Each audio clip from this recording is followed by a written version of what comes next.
Hello, my friends. It is I, Alphinius Goo. And because I've been trained to do this from the beginning now, how's my volume? Can everybody hear me? Because Camera Mendy's been kind of off our game the last few weeks. And, you know, people are like, I can't hear him, all that kind of stuff. How are we doing? Yes, they can hear you. Yes, I got it together.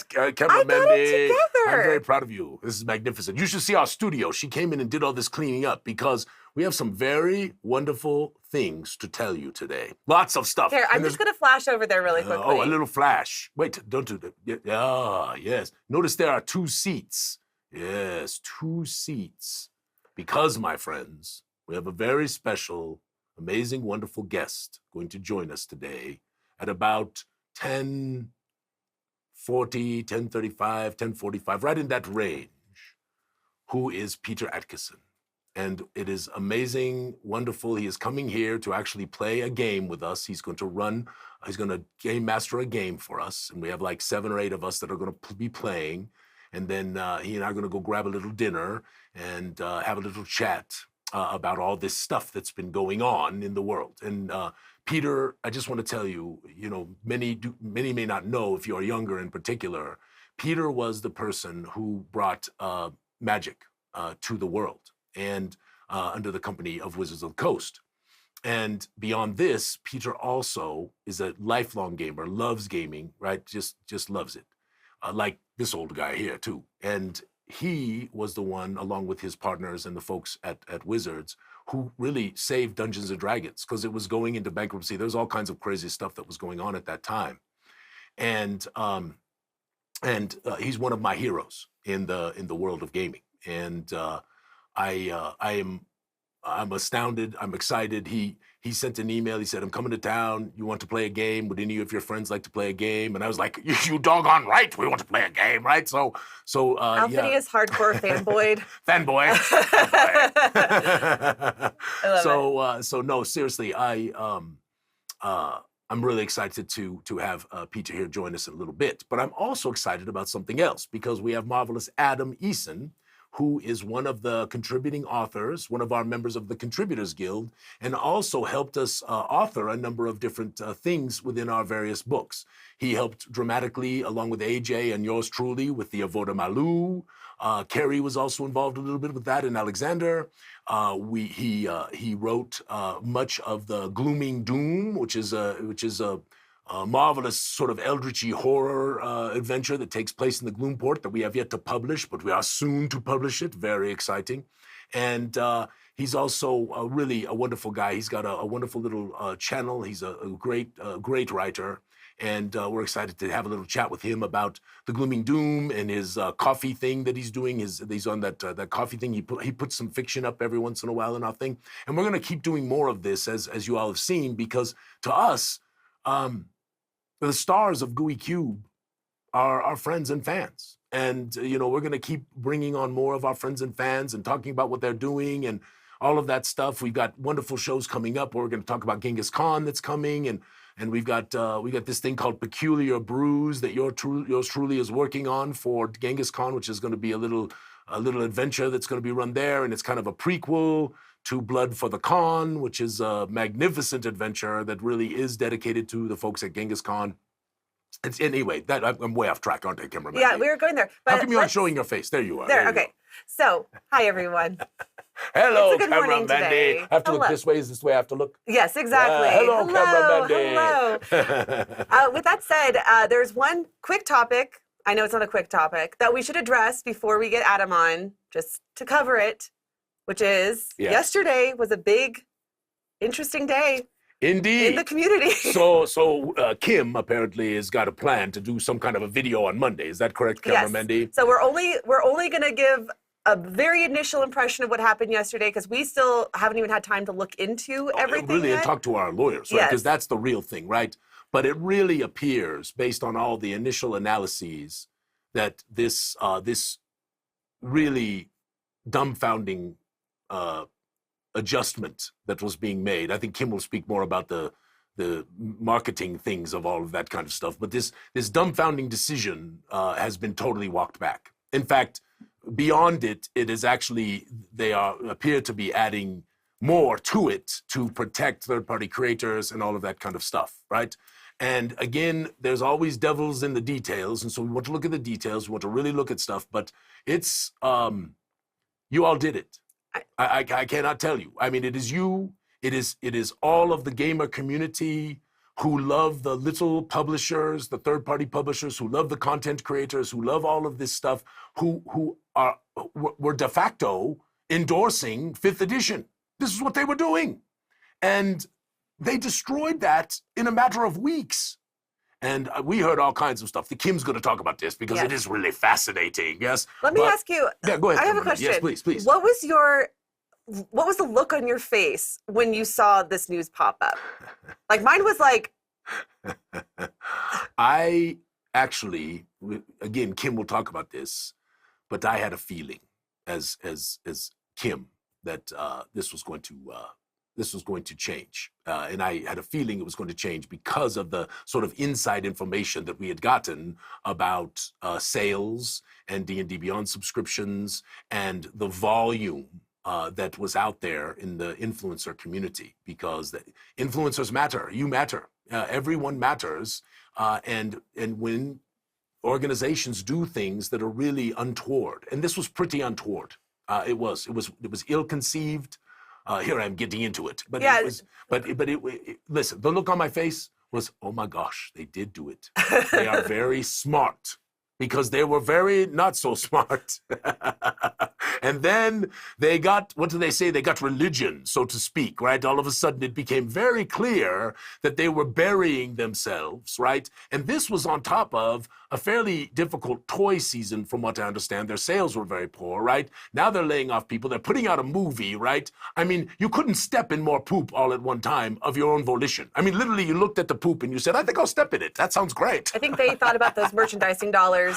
Oh, God. From this franchise they were trying to launch with this movie. I'm sure Paramount was all in their face. They're like, what the hell are you doing, you crazy people? We're about to put out a movie and you're getting people to boycott us, right? I mean, this, again, I said it Kim said it early on, that they might write about this in the future as one of the really big goof-ups, kind of like the new Coke thing and some others that are out there in the world of business and marketing, right? So anyway, the good news is it does appear to be good news for us, for many. But I want to tell you that it is very likely that Gooey Cube will not sort of just hitch our wagon only to this one system going forward. There are others that are out there that people like to play, and we think that there's a method for us to kind of give some love to those. I know Harry has been pushing me on Savage Worlds. I'm going to play Savage Worlds with him at Genghis Khan, so I'm going to get a little taste of it beyond what I kind of know already.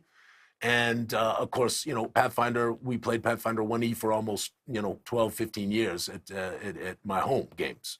And so those are also marvelous systems, and I just think that they deserve that respect at this point in time. They deserve our endorsement. They deserve our consideration as a third-party creator, and that also gives more opportunity for people who want to play our games using those systems. So we're also very interested in still seeing how the orc comes together. And what we like very, very much, the Kobold Press people, we have great respect for them and want to see what their little system they're coming out with is going to be. And so this is all in our plans. And we will see kind of what we will see after we talk to the attorneys next week and get all of that information. All right, Cameron Maddie, how did I do? Yeah, but first let us talk with Adam. Yes, okay. So excited. Again, Adam Eason, yes, marvelous writer. Helped us with a number of different things. One of many of the contributors, because there's so many of you. If you're not a contributor, you need to look at the Contributors Guild. It's a wonderful thing. And you can have your materials published in our books and get a nice reward for it, right? And most of the contributor things are less than a page of content. So it's really pretty easy. And you get $15, $20, maybe even $25 worth of value, depending on what the reward is for that kind of thing. And then if you want to do more, we're trying to give other people opportunities to do more writing and give them opportunities to be published, and we pay for those too, right? So this is not hey, we're going to get you published. Here's a nice little Gooey Cube pin, right? No, we will pay a reasonable wage for the folks that do work for us. Now, we're not trying to be a place where people make money as much as we're trying to be a place where lots of people have an opportunity, if that makes sense. So, if you're out there hearing this and thinking, oh gosh, I could be a writer for Gooey Cube, you could be, but you would be one of many, because that's our goal.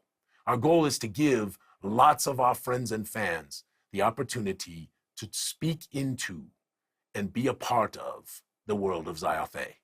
It's the first one that I really know of that is really, truly collaborative. It is broad-based. We have literally hundreds of contributors. We have many writers, and we're very excited to welcome Adam. All right, Adam, can you hear me? I can. Can you hear me? I can. I told Adam that he'd be on in the first 5 minutes of the show, and we are now at 11 minutes Why in. would you lie to him like that? I know. I'm so sorry, Adam. So, Adam, listen, first, give us a little... How did you become, you love writing, obviously that's something that you do, and you've got your coffee thing that's going on and all of that stuff, but also, tell us kind of, why? What do you love about it? What is the writing thing? How does it get in you? Because it's in me, so I'd just be curious, what does it do for you? I've always been writing as far as I can remember.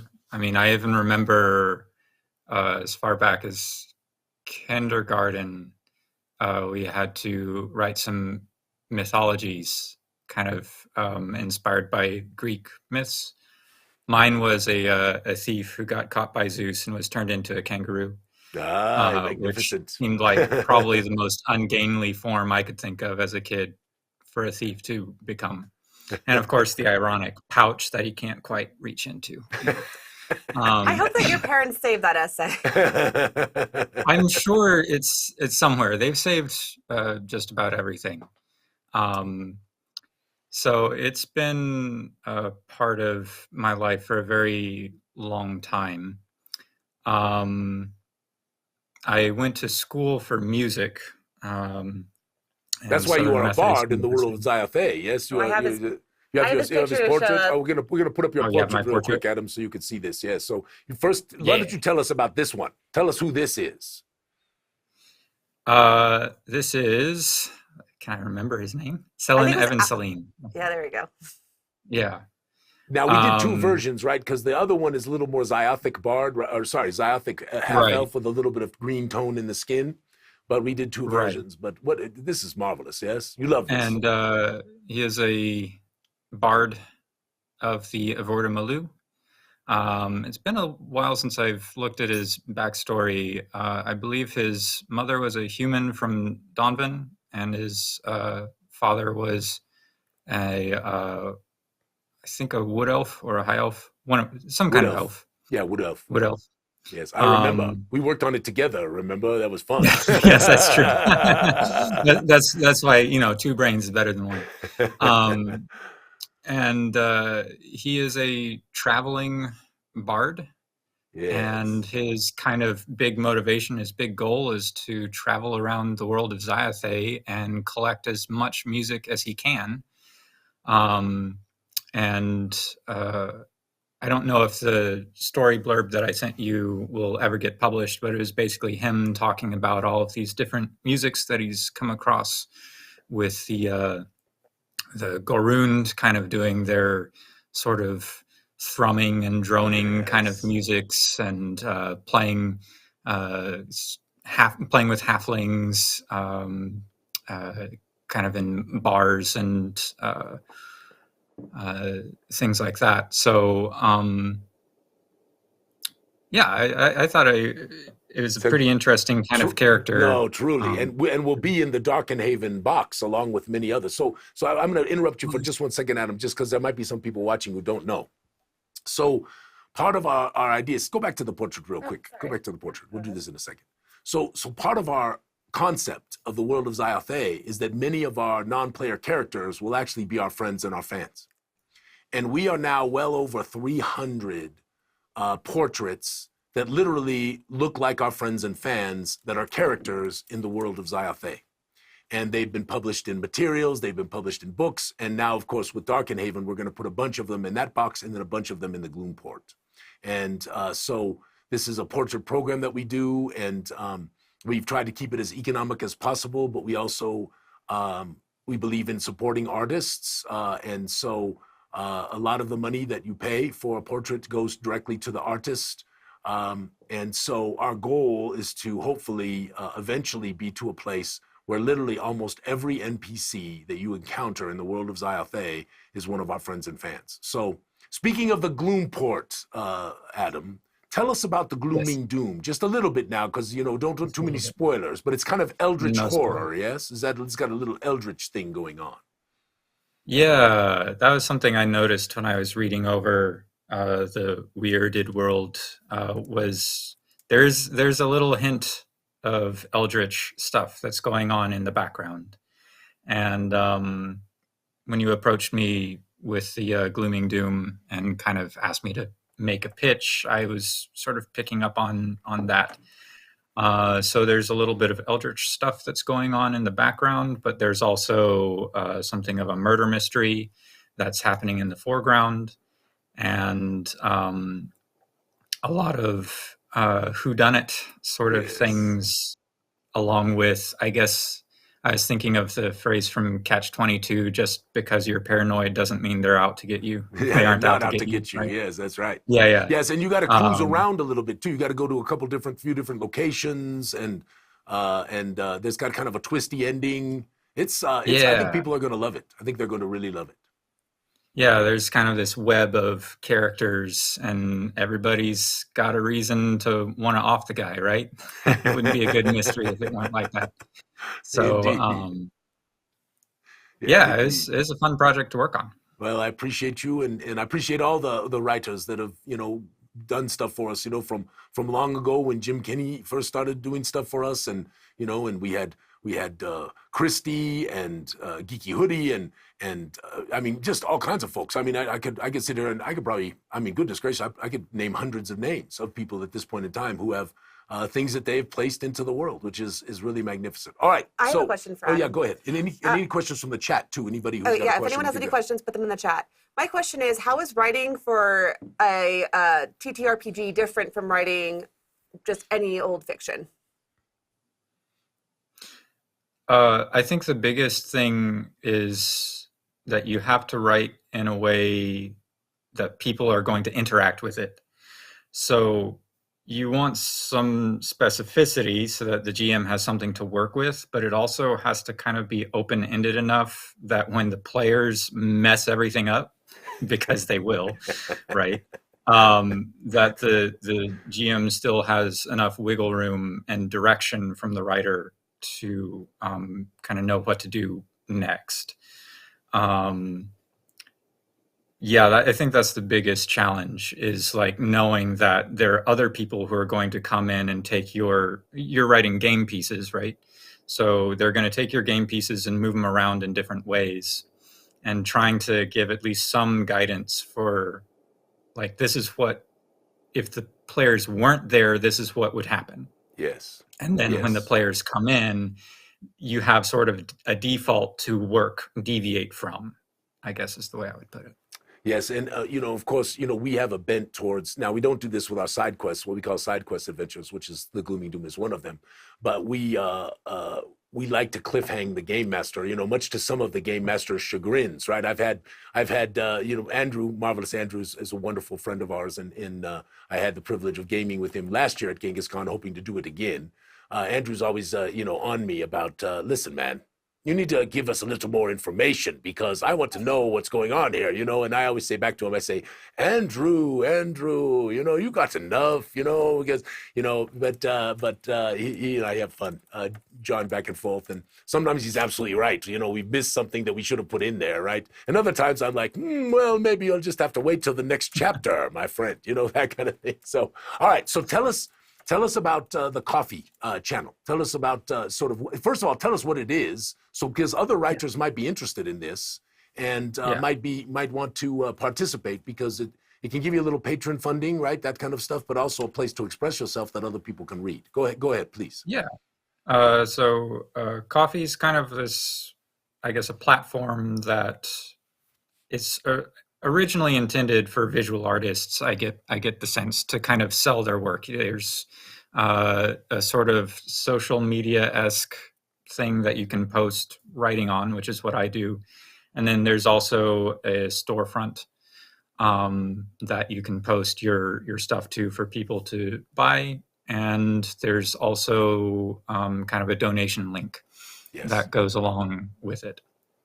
So people, so your family, friends, others can help you. People who like your work, they can follow. They can give you some support if they wanted to. Right. Yeah. And I use it as a kind of free blog at the moment. And I've got 2 running series. The one that's most relevant for Gooey Cube is the kind of NPC backstory series. Which I've been very much enjoying, my friend, as you know, because I make comments every once in a while in there. Thank you for giving me a little joy here and there when I get a chance to get a read, you know? Sure thing. Yeah, I'm glad to hear that. The basic shtick is, Zyathé has a very robust pantheon. And so I basically take a random number generator, pick a couple of gods at random, and then try and figure out, use that as inspiration for what kind of character would represent the overlap between those, or the conflict between them, because not all the gods like each other very much. Yeah, and the tales are usually 3 or 4 pages or so, maybe 5 pages, right, at most. Not terribly long, maybe 700 words, 1,000 max. Yeah. And then I also have a faction building series. It had started as like a similar crossbreeding, like taking each multi-class pair from 5e, and then like what kind of faction would embody this. And it's kind of grown into a more loose association with those things, and is as I get better at writing, frankly. It's all practice, right? It's all just moving forward and practicing all that stuff. Yeah, absolutely. Yeah. So we probably need to kind of wrap up because of the situation today, and I apologize for being a little shorter than I wanted to be, but Peter told me he wanted to be on, and he doesn't come here very often. So is there any questions from the chat that anybody wanted to ask? And while you're looking at that, camera, Mandy, I just want to tell you, we're committed to this, my friends. All of you who are watching, if you have a gumption, and again, first of all, I want you to understand that sitting down and writing 46 pages may sound not that hard until you sit down and try to write 46 pages, okay? And for a lot of people, it sounds really good until you sit down and do it, right? But that's why we did the contributors thing in the first place. The contributors thing, you write less than a page of content. So it's, 400, 300, maybe 500 words. You get the opportunity to have it published. You get a nice, reward worth valued pretty much at the rate that you would get. And if this is something that sounds great to you, that you would like to explore it a little bit and put something in the world of Zyathé, now you have to know the lore, you have to know the world. You can't just make up something out of the blue, because we're very committed to sort of our fantastically plausible thing that we're doing here. And this actually leads into the question that I have from the chat. Yes, do it. Okay. The NPCs that are created for the world of Zyathé, are they based on the characters that people create for their own game? So I'll answer that, and then I'll let Adam talk about his character. So most people, I think, are actually making, because they're really them, right? They take we take a picture of the person. They give us a description. We give it to an artist. The artist and I go back and forth. There's a rough sketch first, then there's back and forth. Then when it gets to a point where I feel pretty confident that it's looking where I want it to be for the person who's done the portrait, I send it to the person who is commissioned it through us. And then we have a chat back and forth. Usually the artist hits it pretty good, because I really do ask folks for good descriptions. But the characters, really, a lot of them, I think, people have just made up as part of their own personas, right? So tell us about yours, Adam. I was also thinking broader than that, like the things that are contributed to the stories. Are those things that people have created? Like, Adam, did you ever use some of the things that you create for Gooey Cube? Did you ever play those in your own game? Oh, in home games. I apologize. Go ahead, Adam. You can answer that one. You got that. I did run a playtest of the Glooming Doom with my friends, and that was very instructive in a lot of ways. As of yet, I haven't worked in a lot it's been kind of a rocky few months, so my game group hasn't been meeting as often as I would like. But I have been wanting to run the what is it? The Red Star Rising? Yeah, the Darkest Dream first. Yes, campaign. I hope you will. I think you will love it. We get so much feedback now, So keep going. I apologize. But as for the NPC that I contributed, he was written after I finished up the writing I contributed for the Avorta Malou. Right. And I was just kind of thinking, well, if I had a PC that I wanted to run from this kind of place. Goodness gracious, Camera Mendy. I muted myself. God bless you. God bless you and all that stuff. Oh my gosh.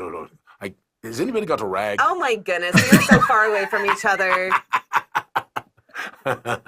I'm sorry, Adam. There was a disturbance in the force or something like that. Yeah, I felt it from here.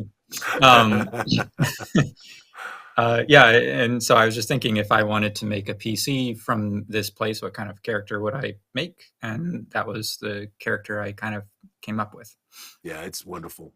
All right, Adam, thank you for joining us, my friend. This was magnificent. And thank you for the glooming doom. I think a lot of, I'm an eldritch horror kind of person. So I'm thinking very much that lots of people are going to enjoy the glooming doom. And, who knows? Maybe there's a sequel in our future. Yes, you never know, right?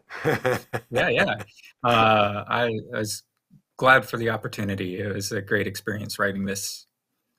So thank you. Well, you know what we want to do, my friend. This is once we want a collaborative world. We want something that's never been done before, and thank you for being a part of it. And putting your heart into it and all of that stuff. Of course, right. Yeah, I appreciate it. Have a wonderful day, and we will move on to the next thing. Yes, as it were. Okay. I'm gonna pull this out of my ear. Hopefully, it doesn't stick like the last time. So the next thing would be we'll go through a little bit of social media, and then on top of that, we still need to do our giveaways. Yes. So what we're doing, just for if you haven't been here for a while, is that we are doing a special giveaway of a number of different things. We have 3 portraits like Adam's that we're giving away. If you've gotten a portrait before, you can't win 2 of them. Okay. The folks who donated them, it's not from Gooey Cube, it's from Jim and from Randy. The folks who donated them really wanted to give somebody who maybe couldn't afford it, didn't have a chance to do it, those kinds of things, wanted to give them a chance to win a portrait. So if you've gotten a portrait before, those 2 you can't win. But we're also giving away one ourselves that you can win. So every time you enter at each one of these Goo Morning Zyathés, you get an extra entry into winning that. There's also a very cool thing that we're doing, right? Which is, what are we giving away, Camera Mendy? The magical book? Yes, is that? No, not the magical book. No, you have a secret I have surprise. A secret, but that you still haven't. One other thing. No, there was one that I wanted to do today. Well, I wanted to do a GenZicon today. So we have to ask Peter. If he'll do it. So we'll ask him when he comes. If he'll sign a Shadows in GenZicon, we'll give that away later. All right? Right now, you can enter to win one or potentially one of 3 portraits. Yes, it's #portrait in the chat. And that will also enter you in for the #secret, right, Camera Mendy, which is you don't have to do #secret. I've been doing it both. So do #portraits first. Yes. #portrait. And the reason why is because I've noticed that the portrait, not as many people enter for the portrait ones because they already have their own portraits. Got it. So, and then more people enter for the secret one. Yes, so. And we will also, as we get closer here to the end, we're going to allow people in the Gooey Den to enter. We're going to allow people to enter on the Discord, and we're going to allow people to enter via our newsletter. But y'all have a much better chance because I know for a fact that there's people who are going to have 6 different entries, 7 different entries just based on Goo Morning. Yes, so your entries, add to the odds, and since we are all gamers, right, we know about odds, right, and all of that stuff. Yes, magnificent. Yes. So we have people entering. Yeah, just go ahead and enter because this is all manual. It's all in a spreadsheet anyway. So just enter #portrait and then enter #secret, and we'll just do it all at once. Here. #portrait and #secret. Do both of them, okay? Yes. And then we'll manually add them up. We put them all into the spreadsheet, and then what we're going to do is we're going to do one more drawing next week, I believe, right, Camera Mandy? And then one the following week. Is that correct? Okay, so you said February 8th. February 8th. Is when you want to do the drawing. So however many Saturdays between here and February. What day is it today? I actually don't know. Let's we're going to both look at our phones. I'm looking Just at my very phone. interesting. It is January 28th. So is that, so 30 days has September, April, June, and November. So we have the rest have 31. So we have one more Saturday. There's no such thing as a Saturday that's February 8th. There's only February 11th. So February 11th. My apologies. I guess I screwed that up. So February 11th, we're going to do the big drawing, but you'll also have a chance to enter that day because the drawing will happen after the February 11th Goo Morning. And then what we will do is we will announce them the following Saturday. So you get to get a couple more chances to enter. Oh yes, you want to do a little social media. So I put this up. This was in process. Did you happen to see the other one that was not in process, Camera Mandy? But it's okay if you didn't. I did not grab it. I'm sorry. No problem. So this was, I like to do this because people like to see it. So this is a place which lies across the river from Darken Haven. The Mistroon runs down, of course, and drops in twin falls that fall on either side of the entrance to the Gloomport. But on the far side, on the eastern side of the river, there is very little habitation, especially as you move deeper into the forest. And the reason is that there, sometime fairly shortly after the Woe of Ruin, when the city was sort of beginning its regrowth, when people had emerged and were trying to rebuild, a cataclysm happened, a terrible thing that did all manner of strange affections to the forest and to the people living there, and caused much death and destruction. And so the forest now is a place of great fear.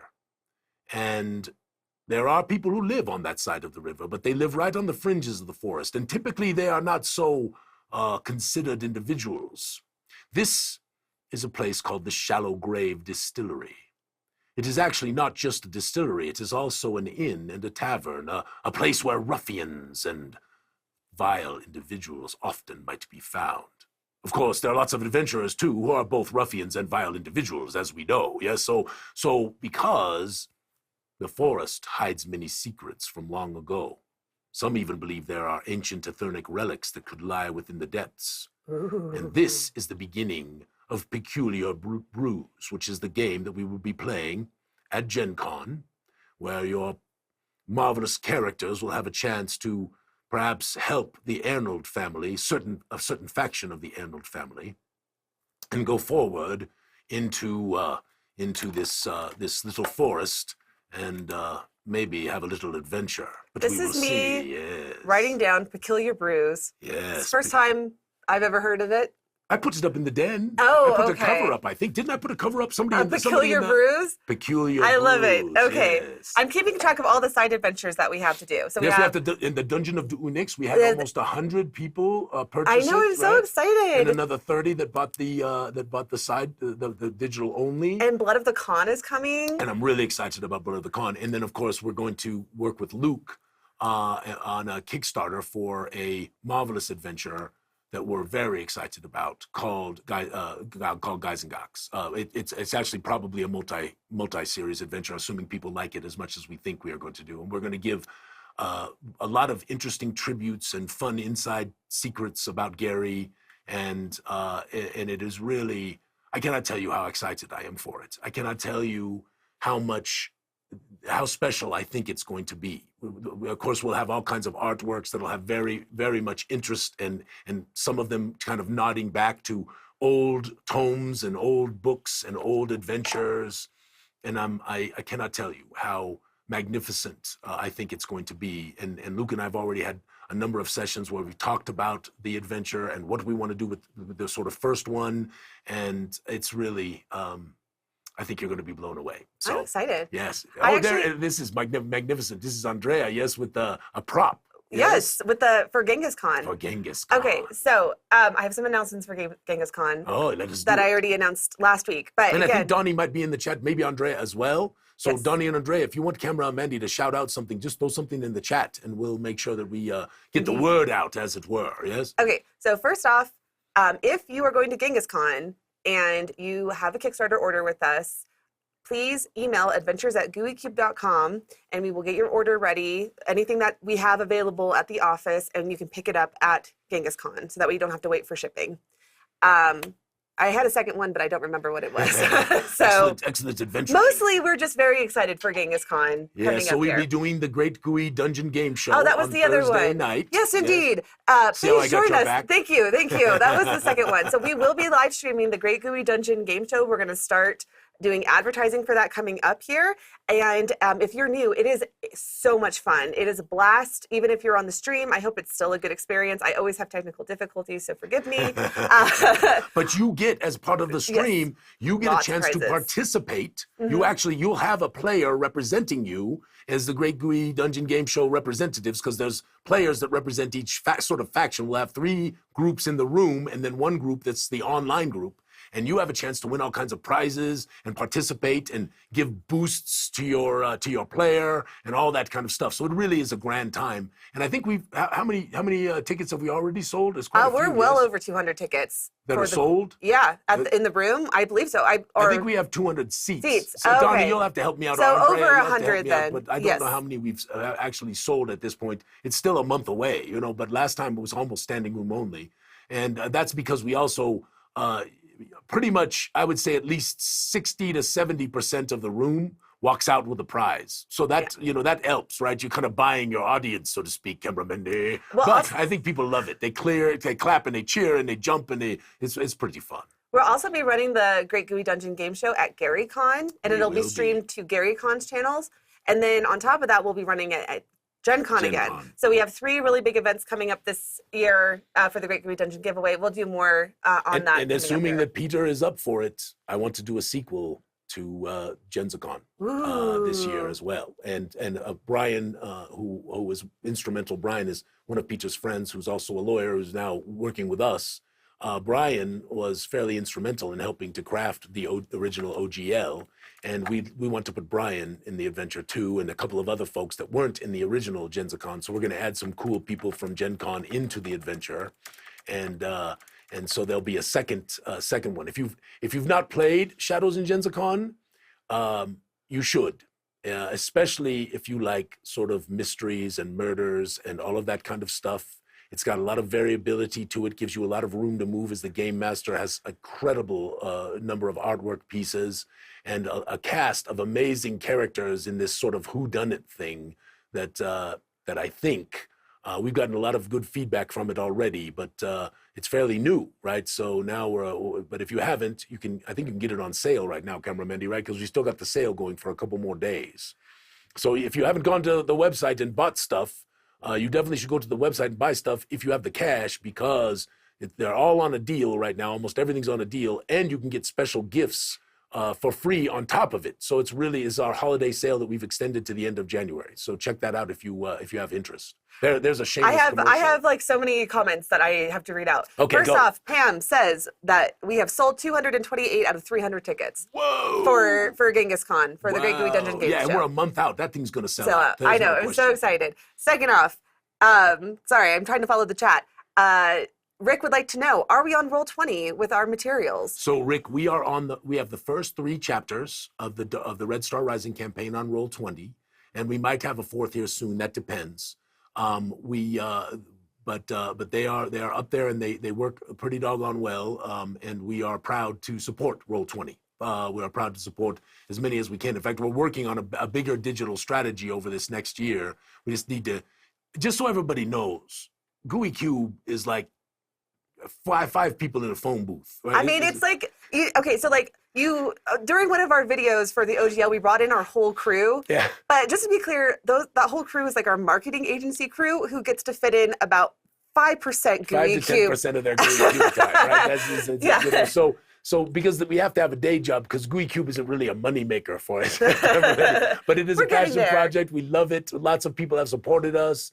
And really, I can't tell you also, people who've gone online and given us reviews on our website for all of our materials. I mean, literally, I think hundreds of people have done it. And it really is so meaningful to hear the feedback and to hear about the players having fun and making it easier as game master to run a game that's really, I must admit, our stuff is a little complex. I like complex plots. I like lots of things going on. I like game masters to have like different threads that they can pull at different times. This is my bent, right? And I'm just gonna I feel for Andrea. She's just up on the screen right now. Oh, is she? I'm just gonna put the glooming doom up while you go into our complex mysteries. Hello, Alexander. So. Oh, Yeah. marvelous! We need to have him come in, and we need to put a mic on him right there.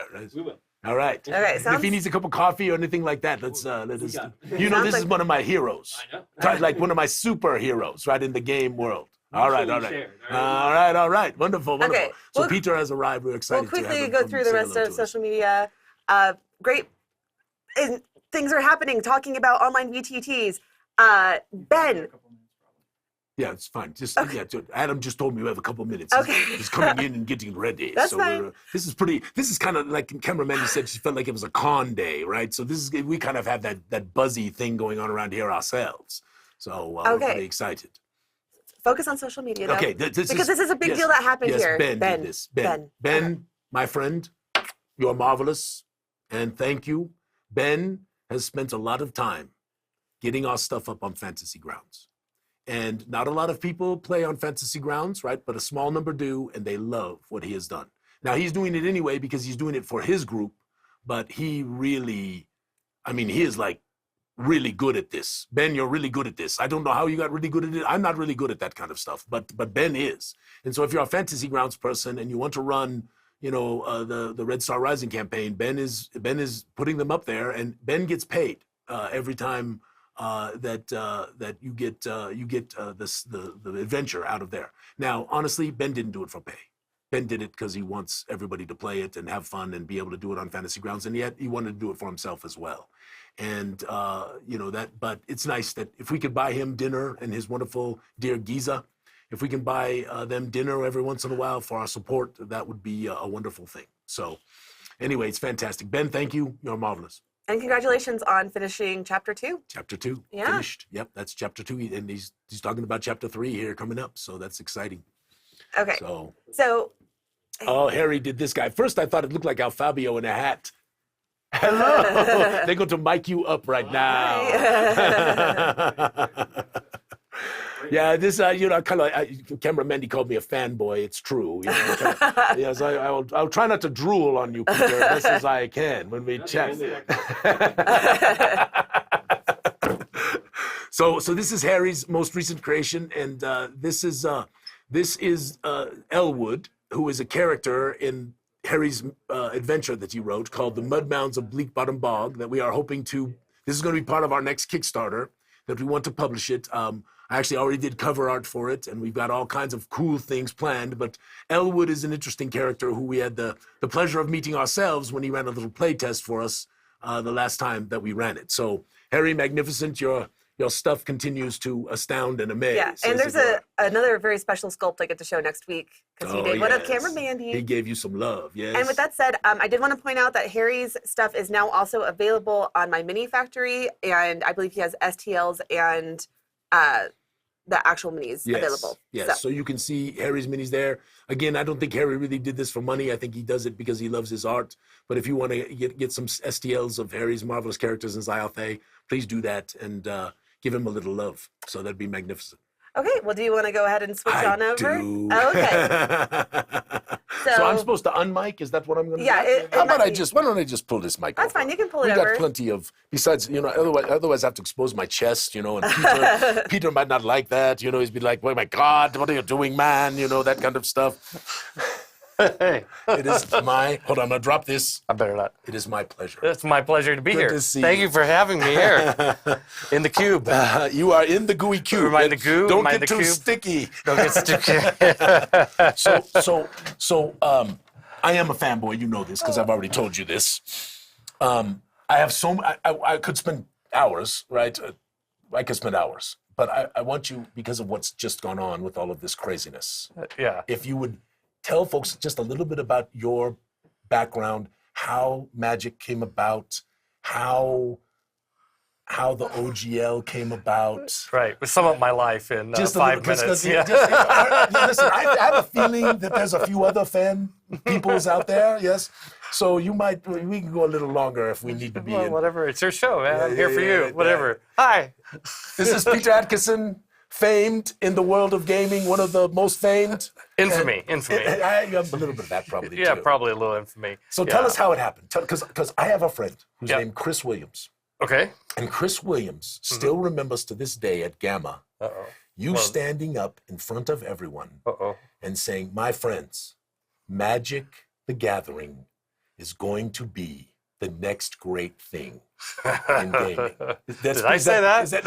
It was something to that effect. That's what he said to me. Did you say it? Tell the truth. I don't know. I might have said that. I'm not going to say I didn't say it. All right, all I mean, I was pitching Magic to everybody who would listen back in 1993.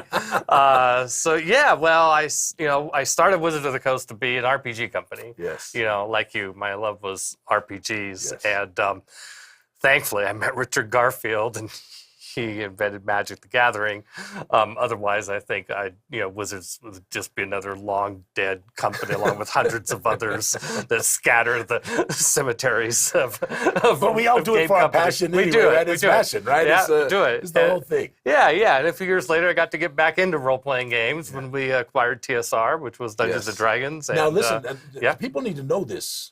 That was a big deal Oh, yeah. because TSR was in trouble, Yeah. right? And you really kind of rescued it.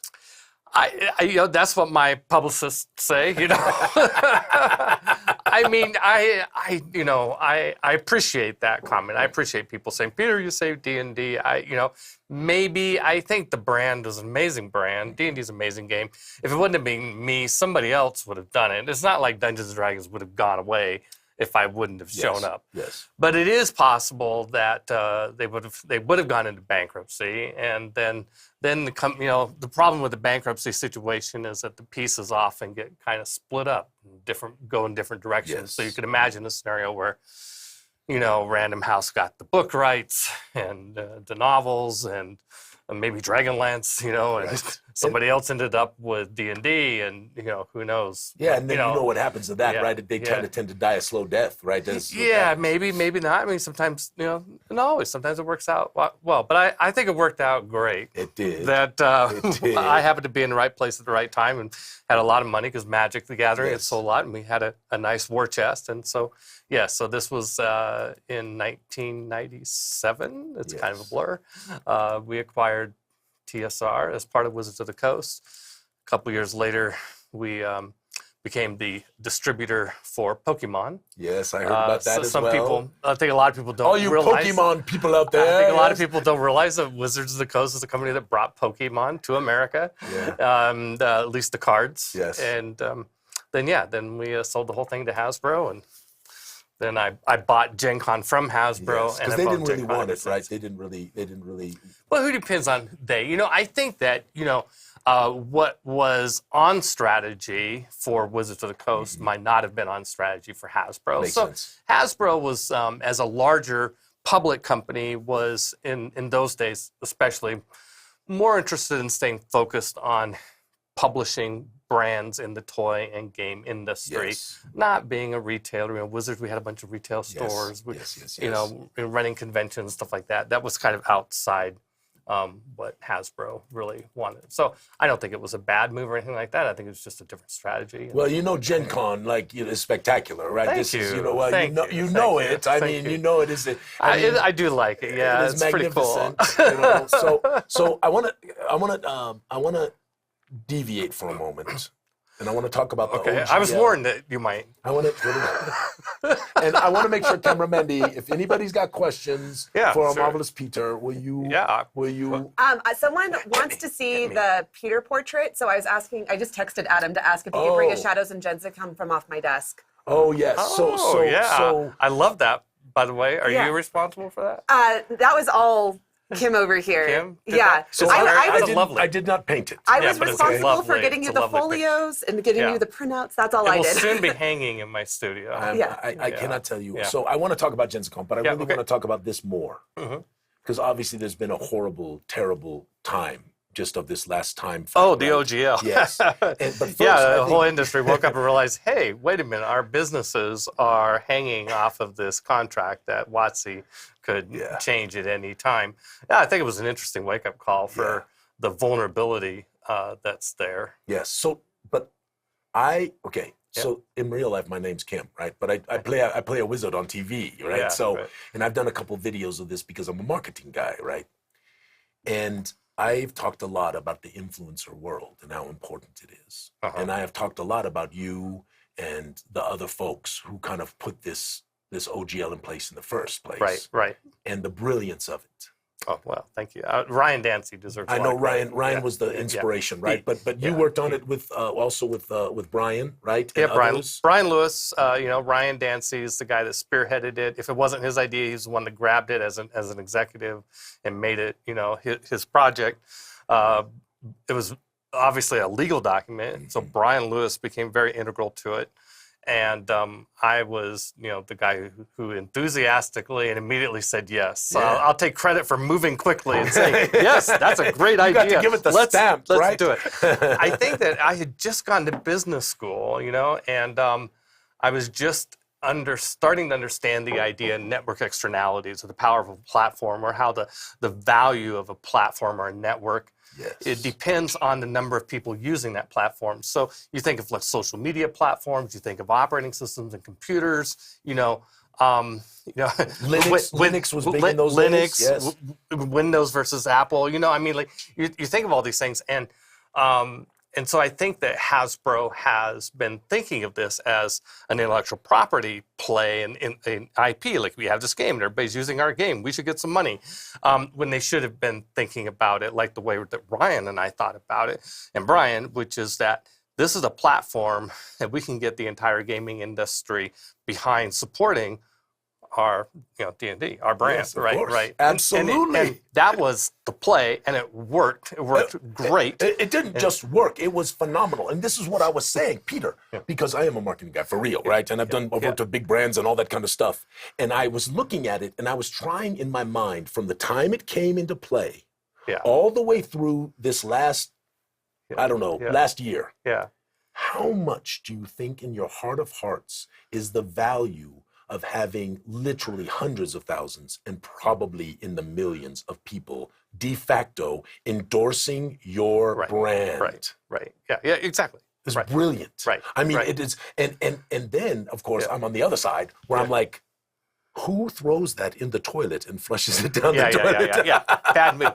I will say, so bad move on Hasbro's part. Good move that they've retracted. Yes. And I will say, and I know WotC's taken a lot, and Hasbro's taken a lot of grief in the last couple of weeks, and deserved. At the same time, there's lots of people there I love. Of course, good people. And I also sympathize with Cindy. I think it's Cindy. Yes. I don't know her personally. I've never met her. Just say, she's been quoted a lot for saying that D&D is under-monetized. Yes. It is. I think that's true. That's true. That is true. And we understood that in the 90s, remembering how I remember contrasting Magic the Gathering and Dungeons and Dragons with Magic the Gathering being multiples more higher revenue, more profit, and yet Dungeons and Dragons having way bigger brand recognition. Yes. As a marketing person, you get it right. So, I mean, the brand recognition for Dungeons and Dragons is freaking huge. Everybody knows what it is. Yeah, compared to Magic, more probably. Yes. I don't know what it is now, but I'm talking about in the 90s. And so the fact that it's really not maybe not a huge moneymaker. I don't know what they make nowadays. I know what it was, in the late 90s. Yes. It was like a fifth of what Magic was or something. So I appreciate that frustration that WotC / Hasbro is feeling from, shareholders or whatever, but changing the OGL and trying to, that's not the way to do it. No, clearly it was not the way to do not it, the right? answer. That was definitely, and again, as Kim has said in a couple of his videos, he said, if you don't recognize that you no longer live in a mass media and a public relations world, you also live in an influencer world. Yeah. If you don't realize that there are three major pillars now to communications and marketing and all of that stuff, you're kind of being foolish. And I agree with you, by the way. Kim has said that as well, that there are a lot of nice people who probably work at Wizards of the Coast, very dear folks. Kim said this? Kim said this. That's your other personality? Yeah, that's the guy who doesn't talk with the English accent. And, Right. Okay. He's the real guy, right? Yeah. Okay. But Okay. here, Okay. We have Oh, Kim and yeah. Alphinius. Now, I have some questions from the chat. Yeah. Sure. Okay. Whoops, First sorry. off, Oh, yes. okay. That's the. Make sure you go to see the guys at Gooey Cube. Yeah, that's right. That's right. Okay. Yes, from Okay. chat. What's chat asking? Okay. What advice do you have for those looking to capture their audience? Is knowing your base important, or having something that grabs a new audience more important? Oh boy, I think that's actually for you. You're the marketing. Well, wouldn't right? you say both? Well, both, right? But you wanna take what care of business are you in?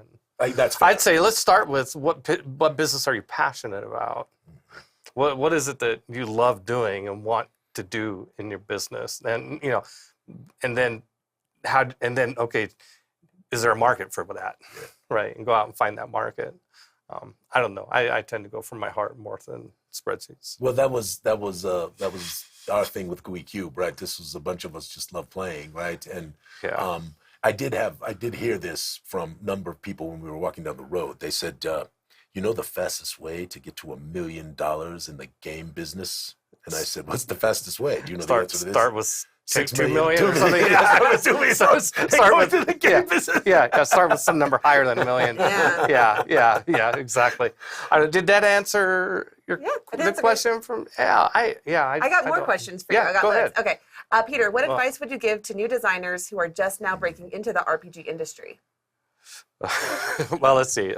Don't. Remember the million, That's always, 2 million thing. That's what always the old curmudgeon cynic says is like, don't do it. And I mean, I was told don't do it. So, yeah, the good advice is don't do it, but don't listen to that. I mean, that's horrible. I mean, you gotta. I guess in these days, it's the marketing. You gotta have a following. I think these days. Yes. I think you gotta create an extension of your personality, who you are, and find a way to compellingly present that on social media, and get some people to think that's pretty cool. Yeah. And Affinity. I mean, I think it's becoming more cult of personality than it used to be. It used to be. You think of Steve Jackson. I love Steve Jackson, but he is not a cult. He is a. He's not going to go out and get on the videos and dance in front of people and all that He stuff. is a geek in the old school, version of geek. But what marvelous games! Yes. Magnificent. but marvelous games. I think nowadays, you want to be, you got to be media savvy and funny and pretty, and I maybe you don't have to be. You have to There's be the interesting. problem, cameraman. This is why we are not doing so well. Yeah. But you still have me, so we're fine. Oh, it's true. We have cameraman. She's pretty. At least authentic, right? Yes. At least authentic. You got to find the way of putting yourself out there and being a nice guy, gal, nice person. I love it. Supporting the community, right? yeah. Being a part of it, right? Yeah, figure out what. Yeah, I don't know. I'm just making shit up. I don't know. So here's the thing that happened to us. Yeah, So we yeah. launched this thing in 2019 at Okay. your convention. 2019. All right. 3 A lot months. of great things have been launched at Gen Con. I so know good, it. Good. I was on Entrepreneurs Row, and I got to walk around. I bought too much stuff. It was really bad. So- but they're all got this great stuff, and they're all, Yeah. I know they're all just trying to start out. Yeah, And yeah. I'd like you. I think you do this as well. I like to support creators when I can. Oh, yeah, sure. Help them, right? Yeah. So we launch at Gen Con, and I think what happened about 3 or 4 months later is this virus, right? This COVID thing. Yeah. It affected us. That's for sure. And I had a friend who said to me, well, smart guy, you were going to go to all these conventions. This was your distribution plan. And then you were going to try to get into retail because it's dangerous to go into retail when nobody knows your name, right? That's dangerous, right? And so we had all these ideas that we were going to do. And he said, what are you going to do now? And I said, so we'd had about 300 or so people, 400 people who'd kind of come to Facebook and a little bit on our Discord. And they were really nice folks. And they loved what we were doing. And I think I told my friend who was razzing me. I said, I think I'm going to do the most purest form of marketing that I've ever done in my life. I'm just going to make a bunch of friends, and I'm going to see what happens. And it has helped. And it's sure. It's what you said. It's make friends, have people like your stuff, ask them questions, right? What can you do better? You know, all of that kind of thing. Yeah. So tell us about, now we are here. Mm-hmm. Gen Con's coming up. Yes. A bunch of our friends are going to Gen Con. I can tell you that. I know that they're excited about it. Great. Are we okay on Gen Con this year, given the whole changes and all the things that just happened with the walk back and all that stuff? We should be fine, right? All the little creators are going to be fine. We feeling like, because there was people who were worried. You're talking about like the OGL yes, stuff? because there was people who were very worried, you know. Yeah, but I'm not in a position to. I don't know anything about it. Like, I don't have any insider knowledge, right? Oh, so no, but have you, you've looked at it, right? It looks like it's pretty good, yes? Well, if WotC is saying they're not going to change it, they're not, you know, that's their stance. As long as it stays their stance, and everything should be the way it's been, right? You That's know? what I'm hoping.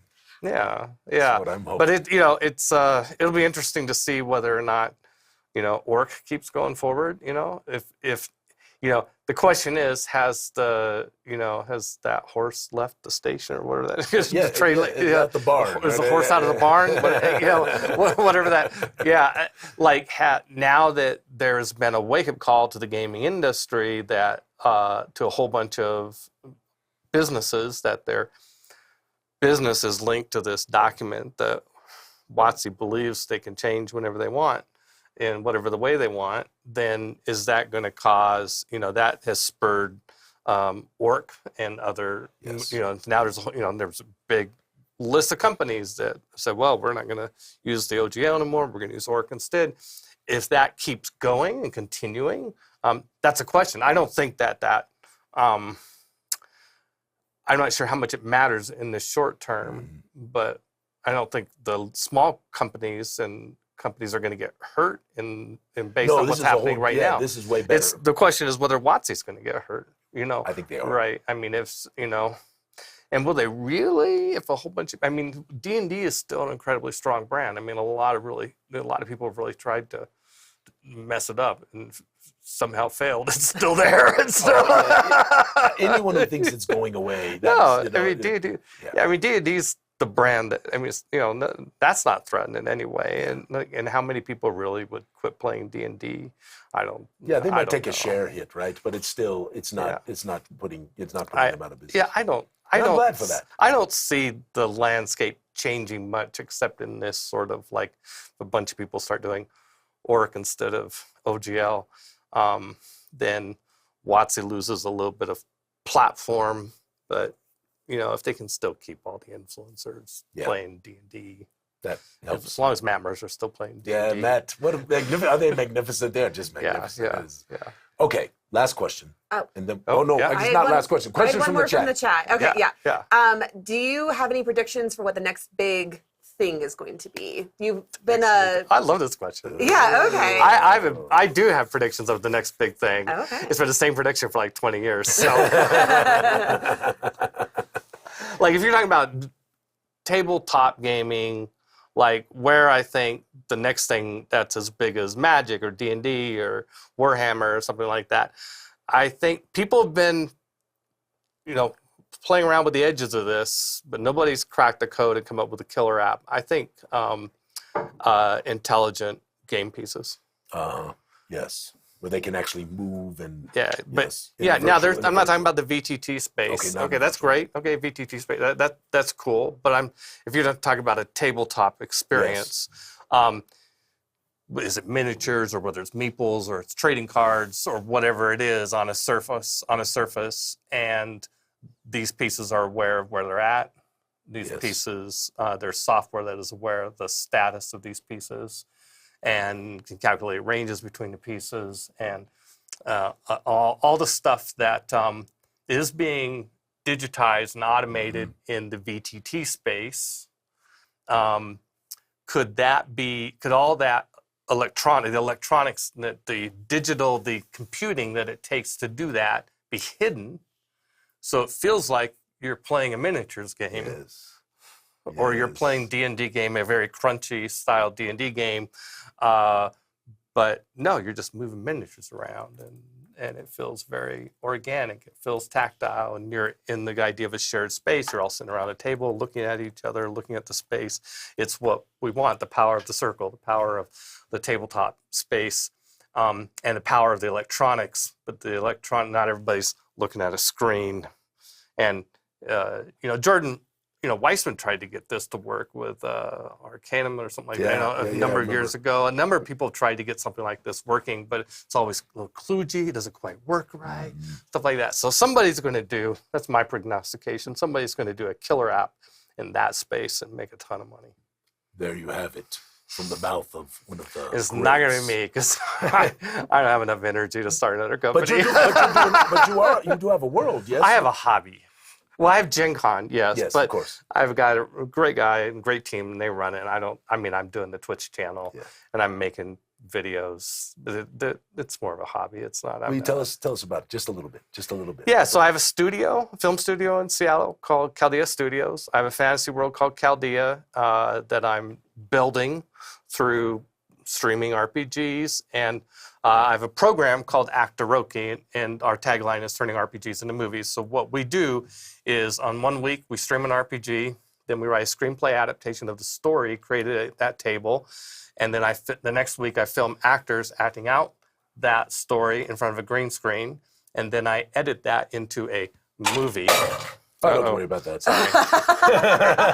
I just broke the goo. The goo is not broken. I've knocked it off many times. And so then I stream that. And so from the creating the RPG to the release of the movie's 2 weeks, a movie with actors based on that, we drop in art and sound effects and stuff like that. And that is a program on Gen Con TV, which is the Gen Con Twitch channel, which I'm now producing as a hobby. Well, and I had this wonderful opportunity because I wanted to bring you your portraits, right? Yeah. And I showed up at this little party. I didn't know anybody. And you were very gracious. And your dear Dee was very gracious. Oh, she's wonderful. It's my wife. Yeah. Oh, yes. Dee is his wife. And she saw your portrait and it moved her to tears. And she kept hugging me. And I felt so welcomed, because I'm walking in this room and I don't know anybody. So then I was sitting over on the side. And this guy walks up to me and he goes, "That's really cool." Talks me up to portrait. He says, I'm Brian Lewis. I said, "Brian Lewis, I think I know of you." Right? I shook his hand. We started talking. He was wonderful, right? We had a great chat. Yeah. And I said, "Well, if Peter's up for it, we'll do a sequel." Yeah.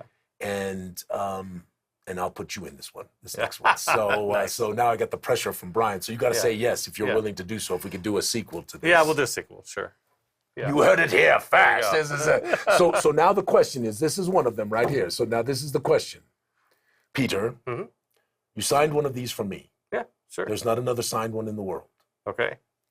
Would you sign one of these that we can give away to any of our folks that are out here? Sure. All right. Okay, we are in the middle. It is #GenzaCon. GenzaCon.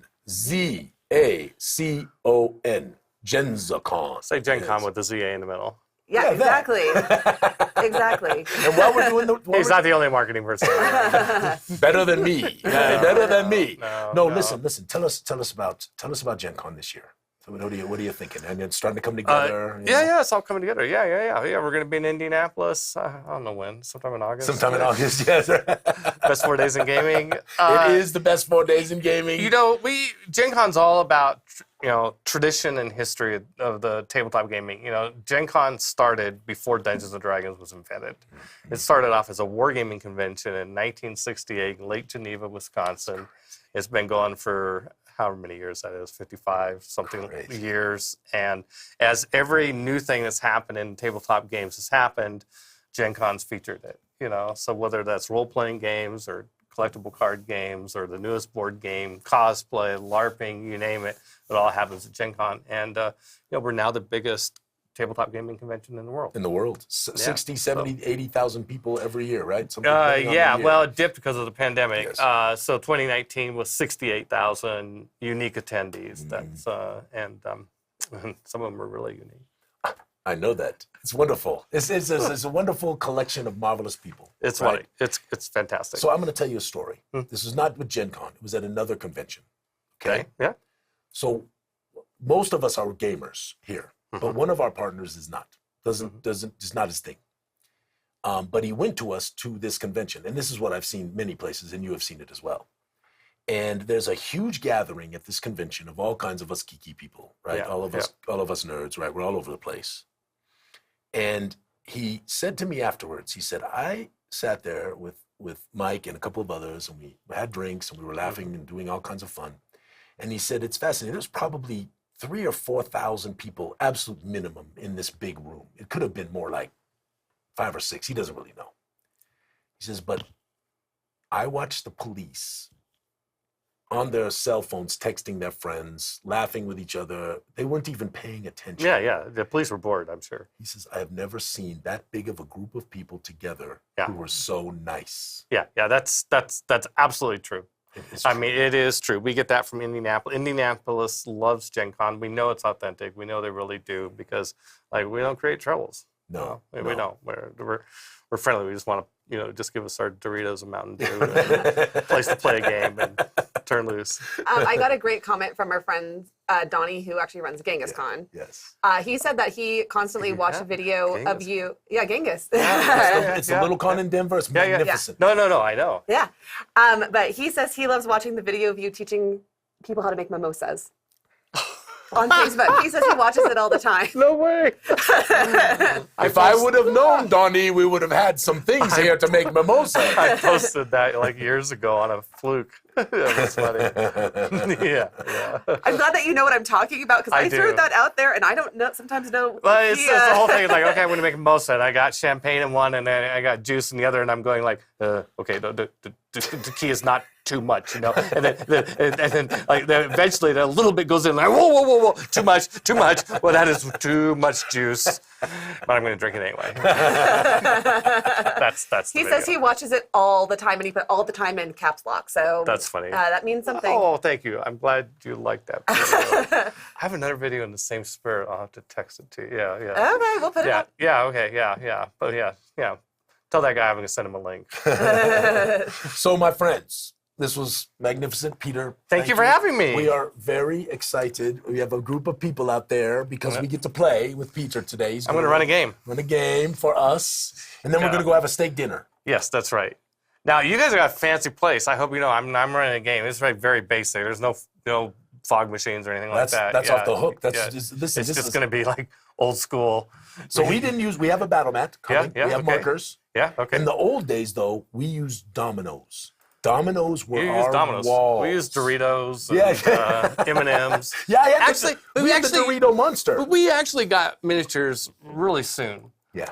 Like, I mean, there were miniatures. Grenadier and the and- Grenadier, Raul Partha. Yes. I mean, people started making miniatures. I mean, well, D&D came out of miniatures. I mean, they weren't fantasy. Well, there were fantasy miniatures before there was Dungeons and Dragons because people were doing Lord of the Rings battles and shit like that. Yes, that's right. Yeah. So. Yeah, the whole chainmail thing, which was sort of Chainmail. red, Yeah. right? Yeah. And then there was so I bought long ago the first fantasy campaign, which was published by Judges Guild, which talked about Blackmore and the Yeah. Blue Knight and the crazy berries and all that kind of stuff. And I just thought about the chaos around that table with a bunch of war gamers who always want to win all the time, right? That's what it's Right. all about. Yeah. It's all about winning. I thought about what an amazing thing to really innovate something Yeah. I got mad respect for all those guys. amazing. Yeah. It's amazing. Yeah. Are you by chance showing up to Gary Con? I go to GaryCon every other year. So next year, not yes, this I will year. not be there this year. Okay. Sarah Moore, who works for me, she'll be there running an Actroki event. So, Actroki will have a flag raising, ceremony there. But yeah, Well, we're excited. Thank you for coming Absolutely. today and spending some time with us. I got a lot of people who think pretty highly of you. So, thank you. So I do, and I can't tell you. I mean, you didn't have to do this. This was not something you had to do. You don't know who Yeah. Gooey Cube is. But I'm figuring it out. Well, thanks. I appreciate that. I'm here to learn. I'm here on a recon mission. Yes, we're going to play. We're going to find again out. and see what these guys are all about. Yes, we're all about gooey things. My friends, Peter Adkison, Thank famous, magnificent, and truly one of the giants in the entire scope of this TTRPG thing. Oh, thank you. Okay, that's All right, that's thank enough? You. That's enough. Yes, thank all you. right, shake Thank hands. you. Thank you for having me. Appreciate it. All right, now you Yeah. have to say this is very important. I'm going to say This is very I'm important. going to say may all your adventures. Yeah. And you're going to say be sticky. Okay. All right, ready? Mm-hmm. Yep. Friends, thank you very much. Have a wonderful day. May all your adventures Be sticky. Yes.